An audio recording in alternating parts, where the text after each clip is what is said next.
اور پھر انہوں نے باب باندھا ہے بابو صفت الشمسی والقمر، شمس اور قمر کے جو کریکٹرسٹکس ہیں، ان کی جو پوزیشننگ ہے اور ان کا جو کردار ہے اور ان کے جو خصائص ہیں، یہ اس حوالے سے اس میں بات کی جائے گی۔ اس تناظر میں یہ حدیث لے کے آئے ہیں۔ اس سے ایک چیز پتہ چلتی ہے یہ کہ چاند اور سورج اور دوسرے سیارے جو ہیں، ان کی تخلیق کا آغاز اور ان کی جو متفوضہ یا نافذ کی ہوئی ذمہ داریاں یا اپوائنٹمنٹس ہیں یا رسپانسبلٹی ڈیوٹیز جو ہیں وہ کیا ہیں، اس پر بات ہوگی۔ یہ ہے چیز۔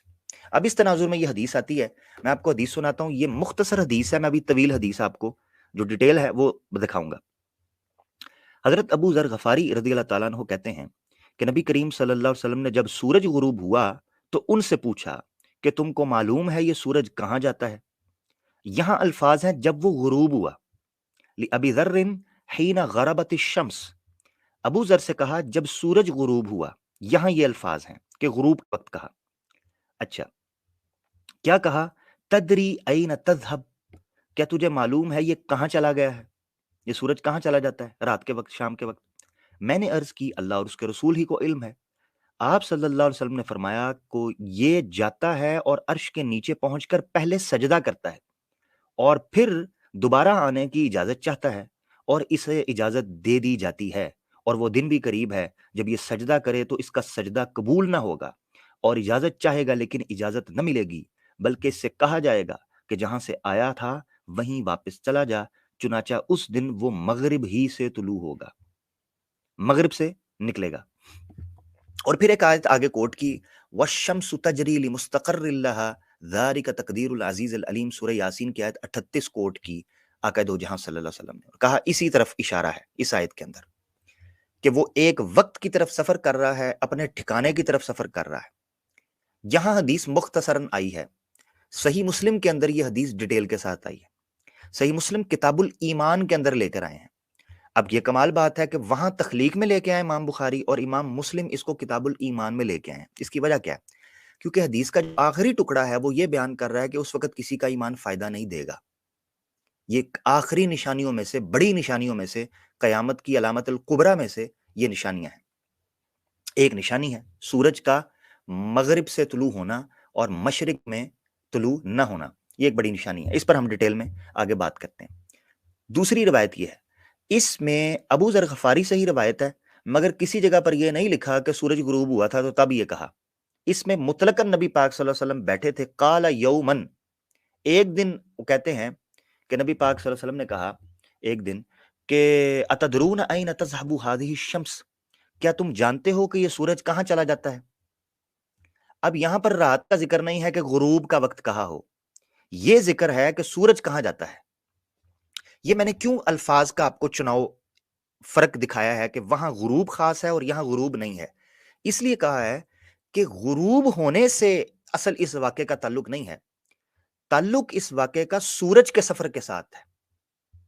یعنی جہاں غروب کہا گیا ہے وہاں راوی کا اضافہ مانا جا سکتا ہے، یا یہ کہا جا سکتا ہے کہ سمجھنے والے نے، جس کو روایت کی گئی، اس نے یہ سمجھا کہ شاید نبی پاک صلی اللہ علیہ وسلم غروب کے وقت کی بات کر رہے ہیں، جبکہ اس روایت میں غروب کے لفظ نہیں ہیں، صحیح مسلم کی روایت۔ اس سے یہ پتہ چلتا ہے کہ غروب کے وقت کی بات نہیں ہو رہی، بلکہ مطلق شمس کے سفر کی بات ہو رہی ہے کہ یہ جا کدھر رہا ہے، اس کا سفر کیا ہے۔ اور جو آیت کوٹ کی ہے اس سے بھی پتہ چلتا ہے، اس سے بھی پتہ چلتا ہے کہ یہ ایک مخصوص مستقر ایک ٹھکانے کی بات ہو رہی ہے، اس کو ہم لیں گے ابھی۔ یہاں بھی سیم ڈیٹیل میں وہی چیز بیان کی ہے، صرف میں آپ کو فرق بتانا چاہ رہا تھا کہ وہاں غربت الشمس ہے اور یہاں غربت الشمس نہیں ہے، یہاں مطلق شمس کے سفر کی بات ہو رہی ہے کہ سورج ایک سفر کر رہا ہے۔ اچھا، یہاں پر یہ حدیثیں دونوں آپ کے سامنے ڈیٹیل کے ساتھ آ گئیں۔ اب یہاں پر دو بڑے اعتراضات ہیں جو حدیث کے اوپر اٹھتے ہیں، قرآن کے اوپر کوئی اعتراض نہیں ہے، جو آیت ہے اس کو کور کریں۔ دو بڑے اعتراض ہیں جو حدیث کے اوپر اٹھ سکتے ہیں سائنٹیفکلی، ان کو ہم ڈسکس کریں گے۔ نمبر ایک وہ کیا ہے؟ وہ ہے سورج کا غروب ہونا، ٹھیک ہے، اس کی کیفیت کیا ہے، ایک یہ اعتراض۔ اور دوسرا اعتراض سائنٹیفکلی اٹھتا ہے سجدہ کرنے کے حوالے سے۔ یہ دو بڑے اعتراض ہیں۔ اس میں سے بھی اگر میں بہت اہم اعتراض کی طرف چلوں تو وہ سجدہ کرنا اصل اعتراض ہے. وہ کہتے ہیں جی سورج تخت کے نیچے عرش کے نیچے سجدہ کرتا ہے. تو یہ سمجھ نہیں آتا سائنٹیفکلی، فزیکل ورلڈ کے اندر یہ سمجھ نہیں آتا کہ سورج جو ہے وہ تخت کے نیچے سجدہ کرے. یہ ایک اعتراض. تو بڑے بنیادی طور پر دو اعتراض ہیں. اس حدیث کی تخریج دیکھ لیتے ہیں کہ حدیث آئی کہاں کہاں ہے، مختلف جگہوں پر. یہ مسلم میں 159 دکھائی، بخاری کے اندر 3199 ہے، اور ابو داؤد سنن ابی داؤد کے اندر 4002 میں ہے، اور سنن ترمذی کے اندر کتاب الفتن کے چیپٹر میں جیسے علامات کبریٰ ہیں تو 3227 یہ حدیث آئی ہے. اچھا، اس میں ایک آیت پیش کی گئی، اس آیت کو بھی میں آپ کے سامنے پیش کرنا چاہتا ہوں. آیت پیش کی گئی ہے سورہ یاسین کی آیت 38. اس میں کہا گیا ہے وَالشَّمْسُ تَجْرِي لِمُسْتَقَرٍّ لَهَا ذَلِكَ تَقْدِيرُ الْعَزِيزِ الْعَلِيمِ، کہ سورج جو ہے وہ اپنے ٹھکانے اور اپنے مقررہ ہدف کی طرف، اگر اس کو آسان اپنے ایم کی طرف جہاں اس کو ایم ہوا ہے، مستقر اللہ، اور یہ ظرف کا صیغہ ہے. اور ظرف دو طرح کے ہوتے ہیں، ایک زمان ہوتا ہے اور ایک مکان. عربی زبان جو لوگ سمجھتے ہیں تو مستقر اللہ کہ سورج کا جو ایم ہے، جو اس کا ہدف ہے، وہ اس کی طرف جا رہا ہے. تو یہ اسم ظرف کا صیغہ ہے. ظرف ہوتا ہے دو طرح سے، ایک زمان اور ایک مکان. اگر ہم اس کو زمان سمجھیں، مستقر زمان، جو کہ مختلف تفسیروں کے اندر ابن کثیر نے، مودودی صاحب نے اور دیگر لوگوں نے اس کا ذکر بھی کیا ہے، اگر ہم اس کا مستقر زمانہ سمجھیں کہ یہ ٹائم اپنے مقررہ وقت کی طرف جا رہا ہے، تو اس سے مراد غروب ہوگا. غروب. اچھا، اب غروب کی کتنی قسمیں ہیں یہ بھی سمجھنا چاہیے. غروب جو ہے یہ بڑی ریلیٹو چیز ہے دنیا کے حوالے سے، مگر اگر حقیقی معنوں کا غروب لیا جائے جس میں غرب، استغراب، ڈوبنا کہتے ہیں، ختم ہو جانا کہتے ہیں، تو یہاں جو آیت پیش کی گئی ہے اس سے پتہ چل رہا ہے، اور پھر حدیث چونکہ کتاب الفتن میں بھی اور ایمان میں بھی اور آخری نشانیوں میں بھی آئی ہے، تو اس سے پتہ چلتا ہے کہ سورج کا وہ ٹھکانہ جہاں سورج اپنے اختتام کو پہنچ جائے گا، ایک مقررہ ٹائم جس میں سورج ختم ہو جائے گا، اس کی طرف اشارہ ہو رہا ہے. اگر ہم اس کو مستقر مکان مانیں، یعنی ایسا ٹھکانہ مانیں کہ یہ ایک جگہ پر جاتا ہے، ایک جگہ پر جاتا ہے، تو وہ جگہ سے مراد جو ہے وہ ایسا وہ سفر ہے جو ہم کوزمولوجیکلی اور ایسٹرولوجی کے ذریعے ہم یہ ثابت کرتے ہیں، جس طرح یہ سائنس بھی ثابت کرتی ہے کہ ہم لوگ پوری کی پوری ملکی وے اور ہمارے پورے پلانٹس جو ہیں وہ سفر کر رہے ہیں، ایک ہدف کی طرف جا رہے ہیں. اور وہ ظاہری بات ہے کہ آہستہ آہستہ آہستہ آہستہ ان کی سپیڈ اور ہماری جو ان کی ریوالونگ اور روٹیشن ہے اپنے ایکسس کے اندر بھی، وہ سپیڈز بھی سلو ہو رہی ہیں، کیونکہ ہم اپنے ہدف کی طرف جا رہے ہیں، اور ایک وقت آئے گا اپنے ہدف پر پہنچ کے سب چیزیں ٹھہر جائیں گی اور فنا ہو جائیں گی. ٹھیک ہے، تو مستقر سے مراد یہ دو چیزیں تھیں. قرآن کی کسی آیت کے اوپر ابھی تک اعتراض نہیں، حدیث کے اوپر صرف اعتراض، یعنی اس کانٹیکسٹ کے اندر اٹھ رہا ہے، وہ دو اعتراض ہے. تو غروب کو آپ سمجھیں. غروب چونکہ ریلیٹو چیز ہے ہر انسان کے اعتبار سے، یعنی آج میں اس وقت پاکستان کے اندر ہوں تو پاکستان میں سورج غروب ہو چکا ہوا ہے، تو چونکہ وہ میرے سامنے غروب ہو چکا ہوا ہے تو میں یہ کہنے کا حق رکھتا ہوں کہ سورج غروب ہو چکا ہوا ہے. اب کوئی اس کو ان سائنٹیفک نہیں کہہ سکتا. سورج یہاں غروب ہے، وہاں طلوع ہے، یہاں کے لیے وہ غروب ہو چکا ہوا ہے. اگر سورج ابھی بھی طلوع ہے تو وہ میرے لیے طلوع نہیں ہے، وہ کسی دوسرے لوگوں کے لیے طلوع ہے، میرے لیے وہ غروب ہے. اس اعتبار سے بھی اگر کہا جائے کہ سورج غروب ہو گیا ہے تو اس کے غروب کہنے میں اور ہونے میں کوئی عذر یا کوئی اعتراض نہیں ہوتا یا کوئی فرق نہیں پڑتا. یہ کہنے کے اعتبار سے میں کہہ رہا ہوں. باقی سائنٹیفکلی اگر آپ کیڑے نکالنا شروع کریں تو وہ ہر دوسری چیز کے اندر سے نکل آتا ہے کہ ہم یہ ٹائم جو سیٹ کرتے ہیں، ٹائم سن رائز کا اور سن سیٹ کا، اس کے اوپر اعتراض اٹھ سکتا ہے. اور اسی طریقے سے ہم جو اینگلنگ کرتے ہیں ان کے اوپر بڑے بڑے اعتراضات اٹھ سکتے ہیں، پولز کے اوپر اعتراضات اٹھ سکتے ہیں، کیونکہ اگر ہم یونیورس کے اندر ہیں تو ہم اپنی اینگلنگ جس اعتبار سے کرتے ہیں، ہمیں نہیں پتا ہم کس جگہ پر کھڑے ہیں. یا نارتھ ساؤتھ ہے، یعنی میرا ساؤتھ جو ہے وہ دوسرے کا کسی کا نارتھ بن جائے گا اور اس کا نارتھ میرا ساؤتھ بن جائے گا. تو یہ ریلیٹو چیزیں ہیں جو ایک جگہ سے دوسری جگہ پر اضافی طور پر، جس کو ہم نظریہ اضافت بھی کہتے ہیں، تھیوری آف ریلیٹیوٹی بھی کہتے ہیں، کہ ایک جگہ سے دوسری جگہ کا تعلق ہونے کی وجہ سے وہ چیزیں قائم ہوتی ہیں. اچھا، یہ تو ہو گیا غروب کے حوالے سے. میں نا اس کو تھوڑا سا فلسافیکلی بھی سمجھانا چاہتا ہوں تاکہ ہم اس اعتراض کے اوپر تفصیلی بات کریں، تفصیلی ہر طرح سے. سوالات جو کیے جاتے ہیں جیسے نبی پاک صلی اللہ علیہ وسلم نے حضرت ابو ذر غفاری سے سوال کیا، اس سوال کے پیچھے حکمت کیا تھی، اس کی وجہ کیا تھی، یہ جاننا بڑا ضروری ہے۔ انبیاء جو آتے ہیں، ایک اصولی بات سمجھے کہ انبیاء کبھی بھی مادی دنیا کو سمجھانے کے لیے یا اس کے اندر کھو جانے کے لیے یا اس طرح کی تعلیمات نہیں دیتے کہ آپ ان چیزوں کے اندر الجھ کر آ جائیں۔ ان کا اصل مقصد جو ہوتا ہے، اصل مقصد وہ ہوتا ہے اللہ کی طرف رجوع، اللہ کی نشانیوں کی طرف رجوع، اللہ کی طرف لوٹ کر آنا۔ اگر وہ یہ بھی بتا رہے ہوتے ہیں نا کہ یہ سورج اس طرح گھوم رہا ہے یا یہ کر رہا ہے، یہ چاند اس طریقے سے ہو رہا ہے، تو اس کے پیچھے بھی ان کی حکمت یہی ہوتی ہے کہ اللہ کی نشانیاں ہیں۔ ایک مومن کی بات کرو، ملحد کی نہیں۔ ملحد کے لیے یہ سارا عمل ایک خالص مادی عمل ہے جو اس کو کوئی بھی حیران نہیں کرتا، اس کو مسخر نہیں کرتا، اس کو استعجاب میں نہیں ڈالتا، وہ ایکسائٹڈ نہیں ہوتا، کیونکہ وہ کہتا ہے جی یہ ساری چیزیں قدرتی ہیں، کیونکہ خود بخود ہو رہی ہیں اور ایک پروسیس کے تحت چل رہی ہیں۔ مگر ایک مومن ہر آن اس چیز سے، اللہ کی قدرت سے مرعوب ہوتا ہے، متاثر ہوتا ہے، اس سے مسرت حاصل کرتا ہے، اس سے ایمان کی تقویت حاصل کرتا ہے۔ مگر جب یہ اس طرح کے سوالات کیے جائے تو انبیاء کا فوکس اللہ کی طرف ہی لوٹانا اور اللہ کی طرف ہی نشانیاں ہوتا ہے۔ مشرکین مکہ اور پھر مدینہ میں یہودی نبی پاک صلی اللہ علیہ وآلہ وسلم سے مختلف سوالات کیا کرتے تھے۔ ان میں سے ایک سوال یہ بھی تھا کہ ہمیں چاند کے بارے میں بتائیں، چاند یہ جو مختلف سٹیجز ہوتی ہیں یہ کیوں ہیں؟ قرآن نے اس کو پھر بیان بھی کیا۔ اللہ تعالیٰ سورہ بقرہ کی آیت 189 میں بیان فرماتے ہیں کہ یسألونک عن الاہلہ، یہ آپ سے سوال کرتے ہیں چاند کے گھٹنے اور بڑھنے کے بارے میں۔ اب چاند کے گھٹنے اور بڑھنے کے بارے میں سوال ہو رہا ہے تو آج کا جو بچہ ہے یا آج کا جو سائنٹسٹ ہے وہ یہی جواب دے گا کہ بھائی یہ مون کی اینگلنگ ہوتی ہے سن کی طرف، جس وجہ سے زمین پر رہنے والے لوگوں کو چاند کبھی آدھا نظر آتا ہے، کبھی پونا نظر آتا ہے، کبھی بالکل غائب ہو جاتا ہے، کبھی ایک لکیر رہ جاتی ہے کریسنٹ کی شکل کے اندر۔ تو اس طریقے سے گھٹتا بڑھتا ہے۔ جواب یہ ہونا چاہیے تھا، مگر جو سوال کرنے والے تھے ان کا مقصد بحث برائے بحث تھا، اسی لیے اس کے جواب کے اندر ایسا جواب دیا گیا جو جواب ہے تو ٹھیک، مگر جو سائل ہے اس کی تمنا اور خواہش پوری نہیں ہوئی، کیونکہ وہ بحث میں الجھانا چاہتے تھے۔ تو آپ صلی اللہ علیہ وسلم کو کہا کل آپ یہ کہہ دیں کہ دا ویری obvious آنسر، جو بڑا ہی عام اور ظاہری آنسر تھا عام انسان کو سمجھ آنے کے لیے، تو کہا کل ہی مواقیت للناس والحج ولیس البر بأن تأتوا البیوت من ظہورها، یہ پوری آگے آیت چلتی ہے۔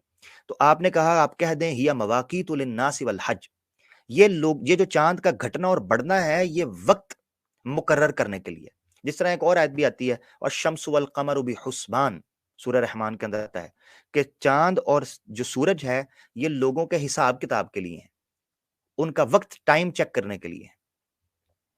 تو اب مقصد کہنے کا یہ ہے کہ کوئی اس جواب کے اوپر اعتراض بھی نہیں کر سکتا، کیونکہ عربوں کو پتا تھا اور اس وقت کے لوگوں کو پتا تھا جو لونر ایئر کے ذریعے چلتے تھے، تو ان کو پتا تھا کہ ہم تو چاند کے گھٹنے اور بڑھنے کے ساتھ واقعی اپنے دن طے کرتے ہیں، اپنے مہینے اور فصلیں اور موسم اور سفر طے کرتے ہیں کہ کس طریقے سے معاملات ہونے والے ہیں، اور اب کون سا دن چل رہا ہے ہم فرق سمجھ جاتے تھے۔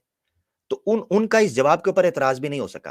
مقصد کہنے کا پتہ کیا ہے، یہ سامنے رکھو۔ اسی طریقے سے روح کے بارے میں سوال کیا، یسألونک عن الروح، آپ سے روح کے بارے میں سوال کیا تو آپ نے اس کا جواب دیا وہ امر ربی ہے، ہمیں کوئی علم نہیں دیا گیا۔ یعنی سائل کے جو نیت ہے اس کو سامنے یا اس کی انٹینشن کو سامنے رکھتے ہوئے جواب دیا جائے۔ یہ ایسے ہی مثال کے طور پر مجھے آپ پوچھیں کہ آپ پانی کیوں پیتے ہیں تو میں کہوں کیونکہ مجھے پیاس لگتی ہے، ویری obvious۔ مگر وہ مجھے سائنٹیفک آنسر نکال کر بتایا مجھے کہ نہیں، چونکہ آپ کی باڈی ڈی ہائیڈریٹ ہوتی ہے اس لیے آپ کو پانی کی ضرورت پڑتی ہے اور پانی کی کمی ہو جاتی ہے تو اس لیے آپ پانی پیتے ہیں، وہ ساری باتیں رکھنا شروع ہو جائے، وہ جو ایک سائنٹیفک اور مٹیریل اور فزیکل اپروچ ہے۔ مگر چونکہ انبیاء کا کام دنیاوی چیزوں کو اس طریقے سے اپنے اوپر حاوی کرنے کا نام نہیں ہوتا ان کی تعلیمات میں، بلکہ وہ اللہ کی طرف لوٹاتے ہیں چیزوں کو اور مسئلوں کو حل کرنے کی طرف آتے ہیں، اسی لیے اس طرح کے جوابات دیے گئے اور اس طرح کے سوالات کے اسی طرح کے ہی جوابات دیے جاتے ہیں۔ اب آ جاتے ہیں کہ ایک مومن اور ملحد میں کیا فرق ہوتا ہے۔ یہ جو سورج کی بات کی گئی ہے نا کہ رات ہوتی ہے تو یہ اللہ کی طرف جا کر سجدہ کرتا ہے، ابھی تو ہم اس پر آئیں گے آگے کہ وہ سجدہ کیسے کرتا ہے، کیوں کرتا ہے، اس کی حقیقت کیا ہے، اس پر ڈیٹیل میں بات کرتے ہیں ابھی۔ مگر ابھی میں فلسفی سمجھا رہا ہوں، ایک اصولی نقطہ سامنے رکھ رہا ہوں کہ اللہ کے رسول نے یہ کیوں ابو ذر غفاری سے کہا. اور آپ کو یاد ہونا چاہیے کہ ابو ذر غفاری ایک نہایت فقر کو ماننے والے. ایک منٹ.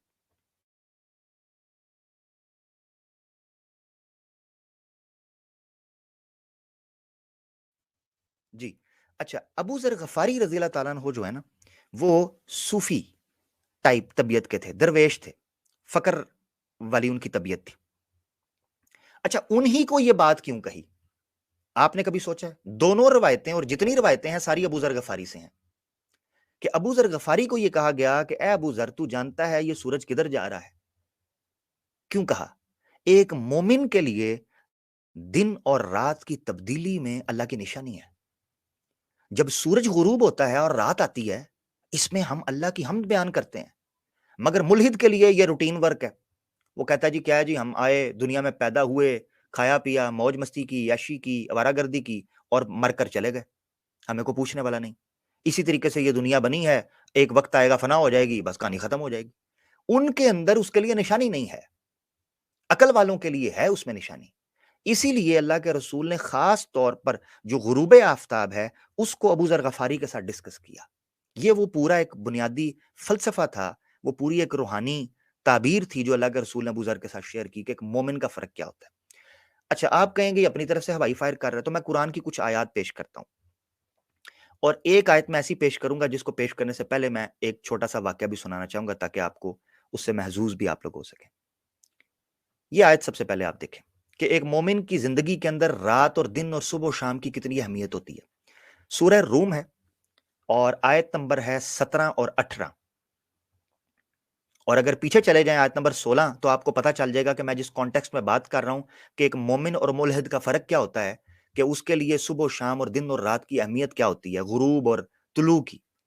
تو آیت 16 کو بھی لے لیتے ہیں. وَأَمَّا الَّذِينَ كَفَرُوا وَكَذَّبُوا بِآيَاتِنَا وَلِقَاءِ الْآخِرَةِ. دیکھا، یہ ڈٹو وہی جو ملحد کے عقیدے.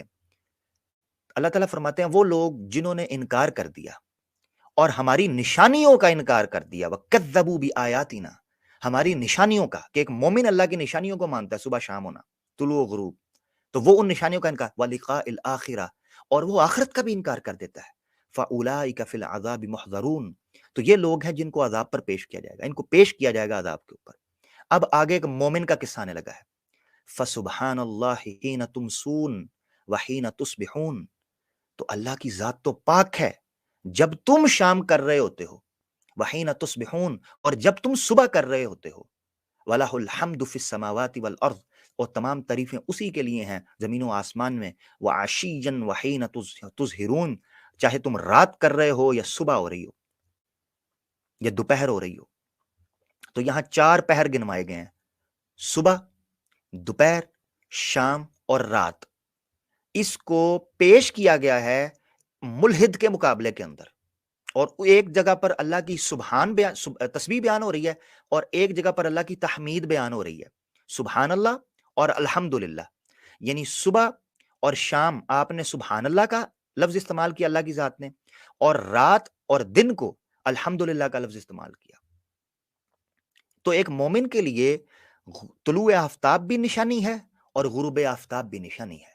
اب اس کے پیچھے کیا نشانی ہو سکتی تھی، اس کو اللہ تعالیٰ نے بیان کر دیا بڑے طریقے کے ساتھ. اچھا، ایک تو یہ چیز ہوگی. اب جو میں آیت پیش کرنے لگا ہوں نا، یہ آیت بڑی ضروری ہے، آیت بہت ضروری ہے، بہت ضروری آیت ہے. کیوں؟ میں سعودیہ میں جاب کے سلسلے میں گیا تو میں نے آپ کو بتایا ایک عرصے تک الہاد مجھ پہ اپنا اثر رکھتا رہا، اور میں اگنوسٹک رہا، ایک عرصے تک تشکیک کے جنگلوں میں پھرتا رہا. الہاد نے مجھ پہ کافی حملے کیے. ان حملوں کے دوران میں نیک نیتی کے ساتھ سچ کر رہا تھا اور دنیا کی یہ تخلیقات جو ہیں ان چیزوں کے اوپر پڑھتا تھا اور غور کرتا تھا کہ اللہ مجھے اپنی طرف توجہ، اپنی حقیقت پر میرے دل کو اطمینان بخش کہ اگر واقعی تو ہے. کیونکہ یہ کہتے ہیں نا جی ہمیں ایتھیسٹ اس لیے ہیں، یا اگنوسٹک بھی وہ بن جاتے ہیں. ویسے تو میں کہتا ہوتا ہوں کہ all agnostics are atheist just without balls. وہ جملہ بھی بڑا مشہور ہے کہ agnostics are just atheist without balls. ان میں جرت نہیں ہوتی. مگر اگر ٹرو ایگنوسٹک ہوگا تشکیک آئے گی اس کے ذہن کے اندر، وہ نیک نیت ہوگا، وہ پازیٹو ہوگا، وہ ہمیشہ ایویڈنس کا انتظار کرے گا، فیصلہ نہیں کرتا ایگنوسٹک کبھی بھی۔ اچھا، میں اس سفر میں تھا جب تشکیک اور الہاد اور ایمان کی کشمکش میں تھا، تو میں اللہ سے نشانی یا کوئی ایسی چیز مانگتا تھا کہ میرے دل کو اطمینان، ایسی کوئی چیز دکھا جس سے مجھے اطمینان ہو۔ دکھانے سے مراد یہ نہیں کہ مجھے کوئی معجزہ، کوئی کرامت، کوئی اطمینان کے لیے کوئی دلیل دے۔ تو مجھے یاد ہے میں اپنے اپارٹمنٹ کے ٹیرس پہ بیٹھا ہوا تھا اور میں ایک کتاب پڑھ رہا تھا، astro physics in the Holi Quran, doctor Abdul Salam, وہ والے نہیں اور دارالسلام کی یہ کتاب تھی، انگلش میں بھی ہے اور اردو ٹرانسلیشن غالباً میرے خیال سے مجھے نہیں پتا ہوئی ہے، انگلش میں ہے۔ تو میں یہ پڑھ رہا تھا، اس میں ایک آیت میری نظر سے گزری، جو آیت ابھی میں پیش کرنے لگا ہوں، من جملہ 2-3 اور واقعات کے یہ واقعہ ہے جس نے اللہ کی ذات پر اور خالق کے وجود پر میرے اطمینان کو مزید پختہ کیا۔ ان میں سے ایک آیت یہ تھی۔ اب اس کو آج میں پیش اس لیے کر رہا ہوں کہ ایک مومن کے لیے دن اور رات اور صبح اور شام، یہ 4 پہر کیوں اتنے امپورٹنٹ ہیں، اور رات اور دن کی تبدیلی اور اختلاف اور تغیر، چونکہ سورج اور چاند سورج سے ریلیٹڈ ہے، ٹھیک ہے، کیوں ریلیٹڈ ہے اور اس کے اندر کیوں ایمان کی نشانی چھپی ہوئی ہے، اس آیت نے مجھے سمجھایا، میں آپ کے سامنے رکھنے لگا۔ سورہ روم کی ہی آیت ہے، سورہ یونس کی آیت ہے، سوری، آیت نمبر 6، اللہ تعالیٰ فرماتے ہیں ان فی اختلاف اللیل والنہار وما خلق اللہ فی السماوات والارض لآیات لقوم یتقون، یقیناً رات اور دن کے الٹ پھیر میں اور ہر اس چیز میں جو اللہ نے زمین اور آسمانوں میں پیدا کی ہے، نشانیاں ہیں ان لوگوں کے لیے جو غلط بینی اور غلط روی سے بچنا چاہتے ہیں۔ میں نے جب یہ آیت پڑھی تو اس وقت سورج غروب ہو رہا تھا، میں اپنے ٹیرس پہ بیٹھا ہوا تھا، یعنی شام ڈھل رہی تھی، اور قدرتی بات ہے یہ آیت پڑھی میں نے۔ مجھے یاد ہے کہ میں نے کتاب بند کی اور قریباً آدھا گھنٹہ میں آنکھیں بند کر کے اور میں آپ دیدہ ہو گیا اور میں اللہ کو یاد کرتا رہا کہ اللہ نے صبح اور شام کے اندر جو نشانی متقین کے لیے، تقوی والوں کے لیے رکھی تھی، وہ میرے سامنے ہو رہی ہے۔ اور میں یہ کہتا تھا کہ اگر یہ دنیا صرف دن رہتا، ہو سکتا ہے میں اللہ پر یقین نہ رکھتا، کیونکہ کوئی حرکت ہی نہیں، اتنی بڑی حرکت اس دنیا سے باہر دن اور رات کی روشنی کے اندر، یعنی اس صورت کے اندر ہو رہی ہے، اور اتنا بڑا سورج اور زمین یہ گھوم رہے ہیں، ان کی حرکت بغیر کسی محرک کے ہو کیسے سکتی تھی؟ تو ایک مومن کے لیے دن اور رات کے تغیر اور اختلاف میں نشانیاں ہیں۔ ایک ملحد اس احساس سے نہیں گزر سکتا، الا یہ کہ اللہ اس کو توفیق دے دے اور اس کو نیک نیتی دے دے۔ ایک ملحد تو اس احساس سے گزر نہیں سکتا۔ تو مومن کے لیے سورج کا غروب ہونا بھی ایک نشانی تھی۔ اچھا، اب اس نشانی کو سامنے رکھتے ہوئے ابو ذر غفاری سے وہ حدیث بیان کی تھی۔ یہ تھا وہ بیک گراؤنڈ جو میں آپ کو دینا چاہ رہا تھا کہ جو ایک مومن، کیونکہ یہ ملحد کہتے ہیں جی سورج غروب ہو رہا ہے تو یہ کہتے ہیں جی سجدہ، کیونکہ ان کے لیے وہ کام ہی عام ہے، ان کو سمجھ ہی نہیں آ رہا اس کے پیچھے حکمت کیا ہے۔ تو ایک مومن کے لیے تغیر لیل و نہار اور گردش لیل و نہار کے پیچھے اہمیت کیا ہے، یہ میں نے آپ کے سامنے قرآن کی آیتوں سے رکھی۔ اب آتے ہیں اصل مدعے کی طرف۔ یہ ہو گیا غروب اور طلوع کے مسئلے کے اوپر میرا موقف جو میں رکھنا چاہتا ہوں۔ اب ہم ڈسکس کرنے لگے ہیں سجدے کا اختلاف، کہ سجدہ کیا ہے، سجدے کو ہم سجدے رکھتے ہیں۔ ملحدین نے ٹھوکر کھائی اور منکرین حدیث نے بھی ٹھوکر کھائی اور غلطی کی کہ انہوں نے یہ سمجھا کہ سجدے ورڈ سے یہاں لٹرل میننگ مراد ہے، اور انہوں نے لٹرل میننگ بھی وہ لیا کہ جس طرح مسلمان سجدہ کرتے ہیں اس سے مراد بھی وہی سجدہ ہوگا، جبکہ اس سے بڑی معذرت کے ساتھ احمقانہ اور بے وقوف سوچ اور کوئی نہیں ہوگی کہ آپ سورج کے بارے میں جب یہ کانٹیکسٹ میں لفظ استعمال ہو تو آپ یہی کہنا شروع کر دیں کہ وہ بھی ایسے ہی سجدہ کرے گا، ہاتھ لگائے گا، نیچے جھکے گا، سجدہ کرے گا، تو ہمیں تو سورج سجدہ کرتے ہوئے دکھائی نہیں دیتا غروب ہوتے ہوئے، اور اللہ کا عرش بھی دکھائی نہیں دیتا، تو ہم کہتے ہیں کہ وہ کیسے کرتا ہوگا اور اعتراض کرنا شروع کر دیتے۔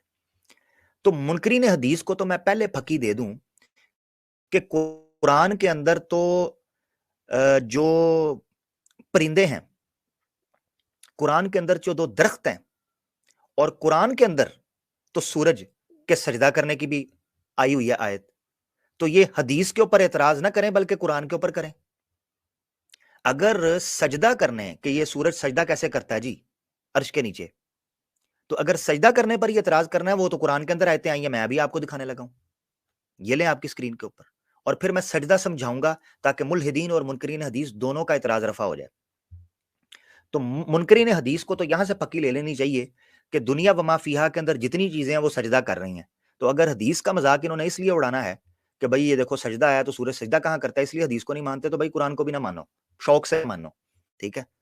آپ کے سامنے سورہ رعد کی آیت ہے 15، اللہ تعالیٰ فرماتے ہیں وَلِلَّهِ يَسْجُدُ مَنْ فِي السَّمَاوَاتِ وَالْأَرْضِ طَوْعًا وَكَرْهًا وَظِلَالُهُمْ بِالْغُدُوِّ وَالْآصَالِ، اللہ تعالیٰ فرماتے ہیں او اللہ کے لیے تو سجدہ کرتی ہے ہر چیز جو آسمانوں میں ہے اور زمین میں، چاہے وہ پسند کرتی ہو یا نہ کرتی ہو، وَظِلَالُهُمْ بِالْغُدُوِّ وَالْآصَالِ، اور صرف وہ نہیں سجدہ کر بلکہ ان کے سائے بھی سجدے کر رہے ہیں صبح و شام، ان کے سائے بھی، شیڈوز،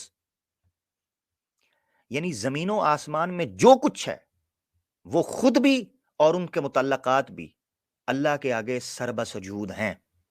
اب یہاں بھی سجدہ آیا ہوا ہے تو منکرین حدیث سے میں کہوں گا کہ اس کا کیا کرنا ہے، یہاں تو ذرہ ذرہ سجدہ کر رہا ہے، تو پھر کہیں گے نہیں جی نہیں وہ سجدے وہ خود ٹھیک ہو جائیں گے، ان کو یہ پھکی دیں، بلکہ آگے میں اور بھی پھکی دوں گا کیونکہ وہ مزید سارے ہیں، تو وہ آیت بھی میں رکھوں گا تو یہ خود بخود ان کے پٹری پر چڑھ جائیں گے، نہیں جی وہ سجدے سے مراد یہ ہے وہ ہے، تو بھئی حدیث میں بھی مراد یہ ہے وہ ہے جو آپ یہاں دیں گے،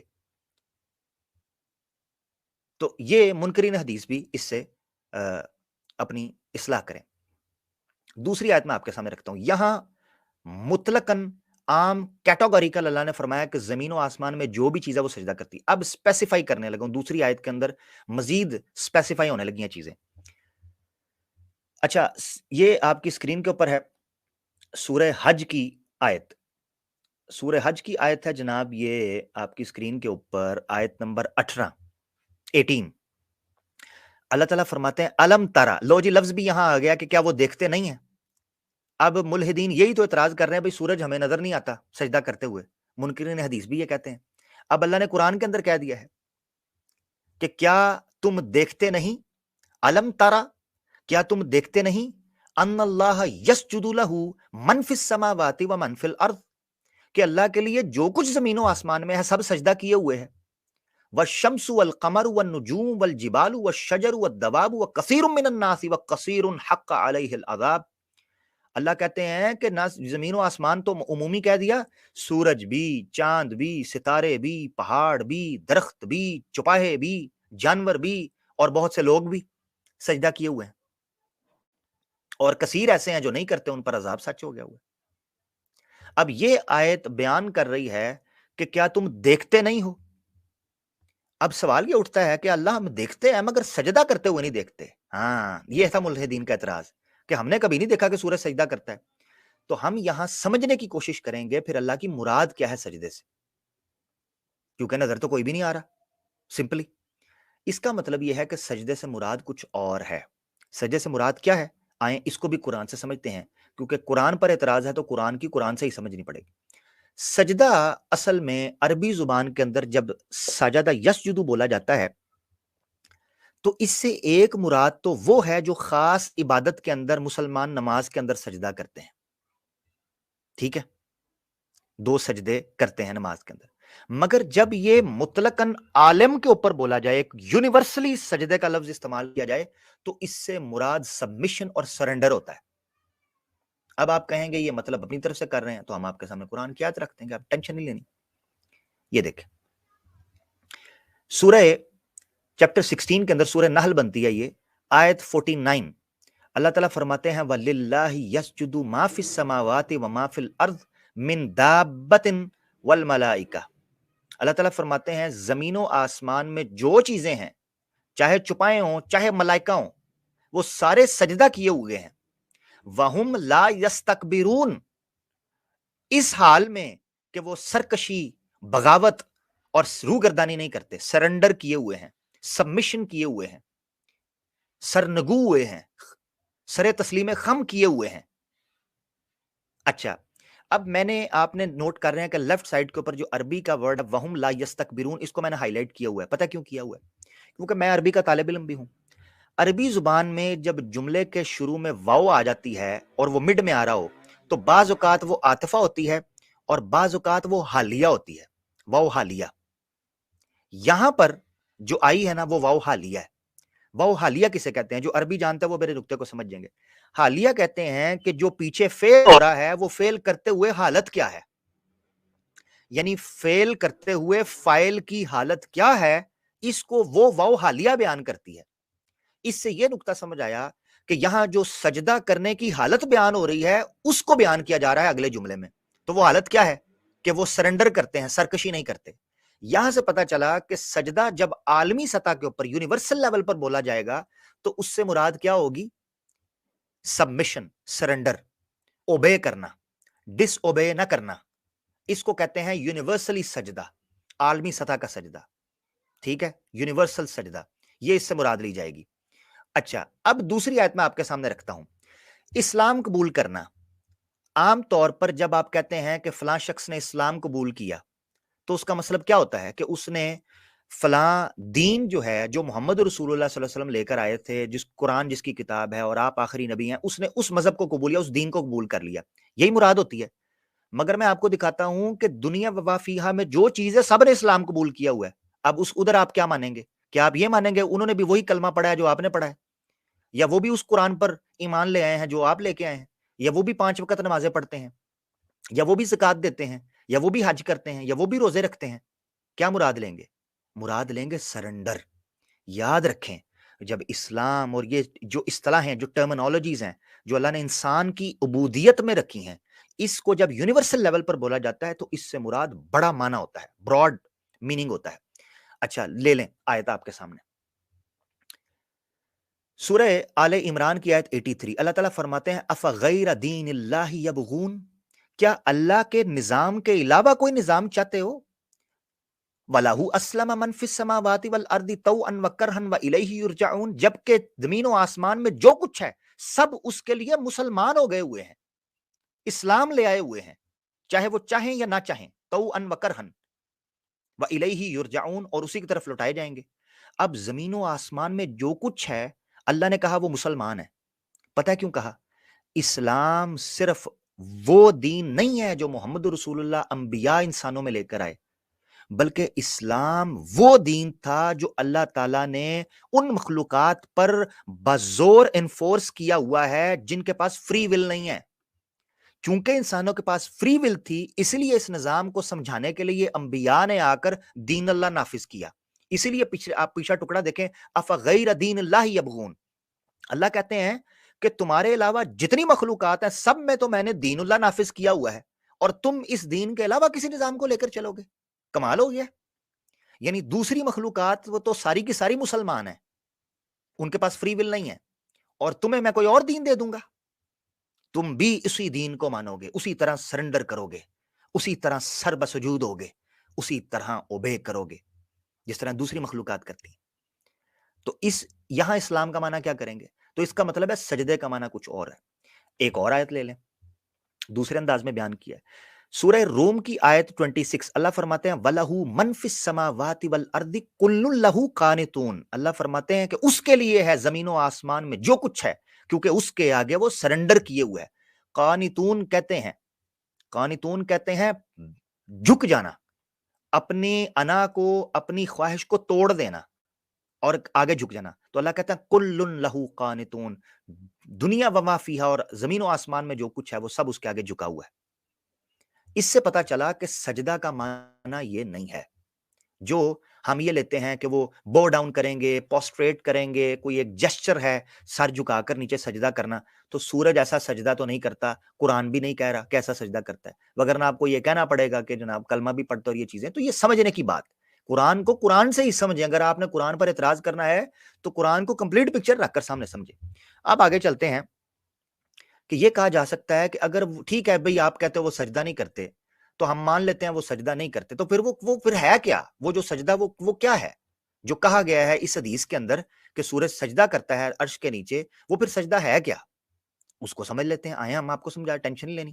ہم سمجھانے کے لیے اللہ تعالیٰ کیا کہتے ہیں کہ وہ مخلوقات اپنی عبادت اور اپنے سجدے کے طریقوں کو جانتے ہیں، سارے کے سارے، ان کو پتہ کیا کرنا ہے۔ یہ آپ کے سامنے چیپٹر 24 ہے، ورس 41۔ اللہ تعالیٰ کہتے ہیں الم تر ان اللہ یسبح له من فی السماوات والارض والطیر صافات کل قد علم صلاتہ وتسبیحہ واللہ علیم بما یفعلون۔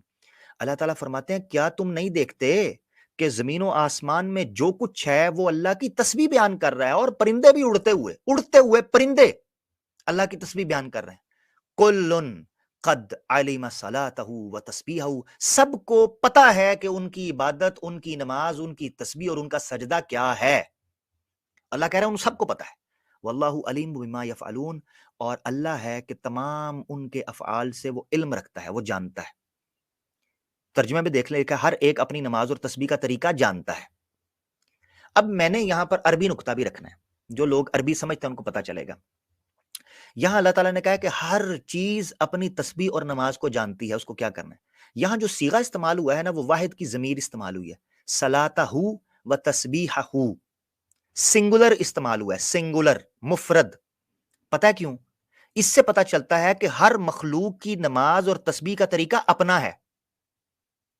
یہ ہے کمال یہاں پر نماز کے ساتھ جو ضمیر استعمال ہوئی ہے وہ سنگولر ہوئی ہے، اور اضافت کے ساتھ اس کی نماز، ہر ایک اپنی اپنی نماز، یعنی اس کا ترجمہ ہوتا ہے ہر ایک اپنی اپنی نماز، اپنی اپنی تسبیح کو جانتا ہے۔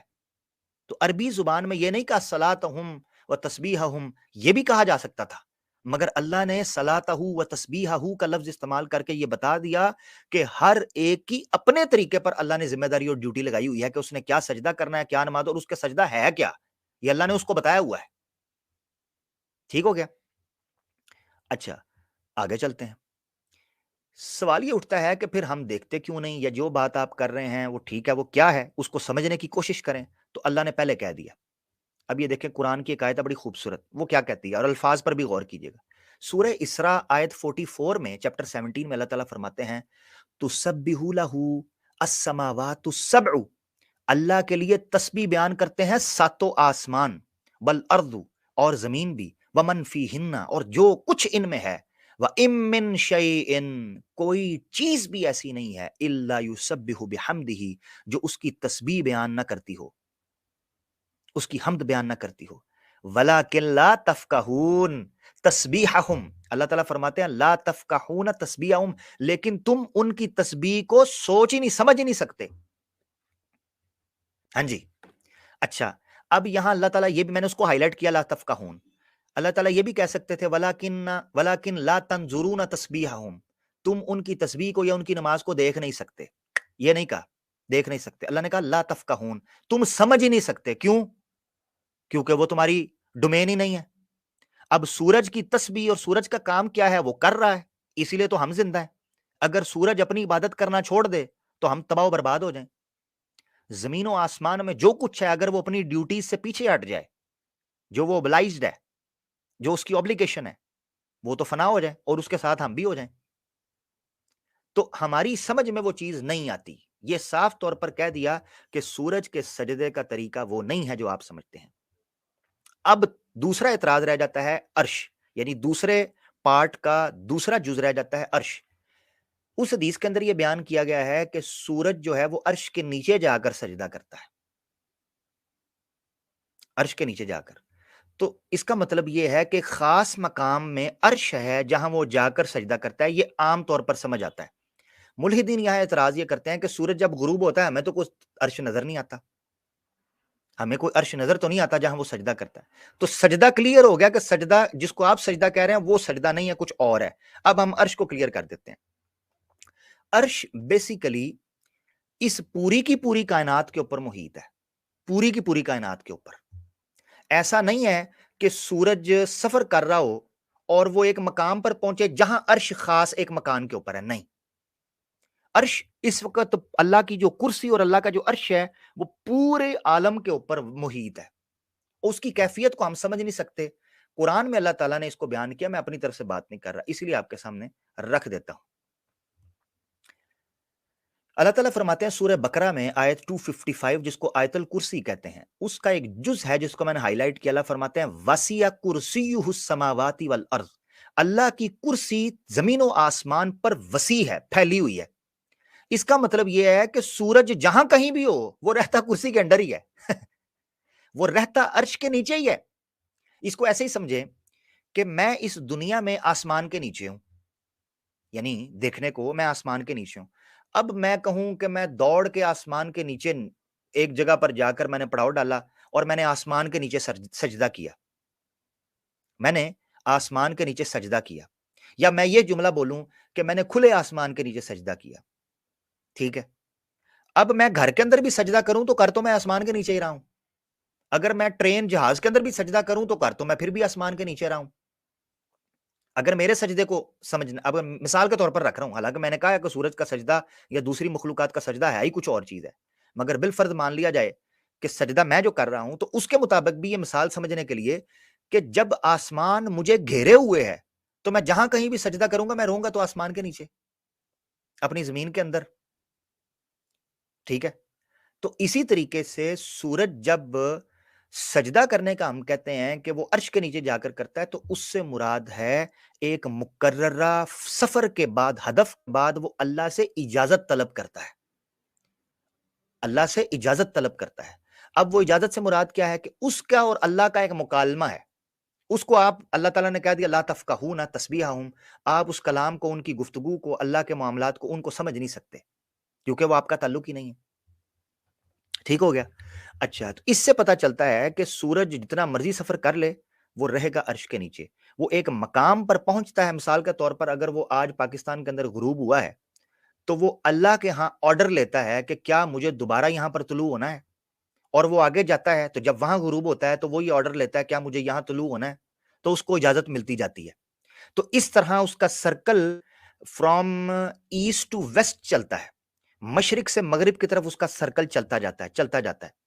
اور اللہ کے رسول پاک صلی اللہ علیہ وسلم نے بیان کیا کہ جب اس کو ایک وقت آئے گا اجازت نہیں دی جائے گی اور پھر اس کو کہا جائے گا تو جہاں سے آیا وہاں لوٹ جا، تو وہ اللہ کے حکم سے واپس لوٹے گا. یہ تھی سمپل اس کی ساری انٹرپریٹیشن. اب یہاں ملحدین جس چیز کو مس کرتے ہیں نا، وہ پتہ کیا ہے؟ وہ ہے دوسرا پوائنٹ جو اب میں آپ کے سامنے رکھنے لگا ہوں. اتنے بڑی سائنٹیفک ایک تھیوری پیش کی. خیر اللہ کے رسول نے تھیوری نہیں، اللہ کے رسول نے تو فیکٹ بیان کیا تھا. ہاں سائنس کا کام ہے کہ اس کو چیلنج کرے، اس کی طرف ملحدین توجہ نہیں کرتے. وہ پتہ کیا ہے کہ کیا یہ ممکن ہے کہ سورج مغرب سے طلوع ہوگا، sun rise from east west, sorry ابھی وہ ایسٹ سے ہو رہا ہے، تو کیا یہ امکان باقی ہے؟ کیا یہ امکان باقی ہے کہ وہ مغرب سے طلوع ہوگا؟ یہ تھا وہ ایک بہت بڑا سائنس کے لیے چیلنج کہ وہ اس پر بات کریں، اور اتنا فوڈ فار تھاٹ، اور اس کے اوپر بات چل رہی ہے. میں نے سوچا کہ میں اس کے اوپر بھی کلام کروں گا کیونکہ کچھ لوگ اس پر اعتراض کرتے ہیں کہ یہ تو ممکن ہی نہیں ہے، سائنٹیفکلی پاسبل ہی نہیں ہے. حالانکہ ان کو یہ نہیں پتا کہ اسی سولر سسٹم کے اندر کئی سیارے ہیں جن کے اوپر سے سورج جو ہے وہ ویسٹ سے طلوع ہو رہا ہے، مغرب سے طلوع ہوتا ہے، جیسے وینس اور سیارے ہیں، اور دنیا کے اندر پتہ نہیں کن کن جگہوں پر ویسٹ سے طلوع ہو رہا ہوگا. ہاں جو اعتراض وہ کر سکتے ہیں، یہ کر سکتے ہیں کہ ابھی موجودہ دنیا میں جب وہ ویسٹ سے طلوع ہوگا تو اس وقت دنیا کا عالم، کیا دنیا رہے گی نہیں رہے گی، یہ ہے وہ سوال. مگر امکان ہے، یہ یاد رکھیں. اس کی مثال آپ یوں سمجھیں کہ وینس پر جب سٹڈی کی گئی تھی تو یہ پتہ لگا، اور میں نہ چاہوں گا کہ میں اس پوائنٹ کے اوپر ایک بڑی شاندار ویڈیو آپ کے ساتھ شیئر کرنا چاہتا ہوں، میں ابھی شیئر کروں گا، اور میں چاہتا ہوں کہ اس اعتراض کا جواب وہی اسی ویڈیو کے تھرو دیا جائے، وہ زیادہ بہتر ہے. کیونکہ میں وقت نہیں ضائع کرنا چاہتا کہ میں اس پر بات کروں، میرے سے بہتر اس ویڈیو کے اندر بات کر دی گئی ہے، اور وہ ہمارے بڑے پیارے دوست ہیں، میں ان کا تعارف بھی تھوڑا سا کرواؤں گا. تو سائنس یہ کہتی ہے کہ عین ممکن ہے کہ ایک بہت بڑا پتھر اس زمین سے آ کر ٹکرائے، اور یہ زمین جو ہے وہ اپنے آربٹ سے یا اپنے ایکسس سے اپوزٹ روٹیٹ کرنا شروع کر دے، ریوالو کرنا شروع کر دے. یہ ممکن ہے. ہاں یہ سوال اٹھتا ہے کہ آیا اس وقت زندگی رہے گی کہ نہیں رہے گی؟ یہ ایک سوال ہے جس کے اوپر بات کی جا سکتی ہے. ہاں پھر کچھ لوگ یہ کہتے ہیں کہ ممکن ہے کہ اسی طریقے سے زمین آہستہ آہستہ رکے اور رکنے کے بعد وہ ریورس فارم کے اندر گھومنا شروع کر دے. ٹھیک ہے.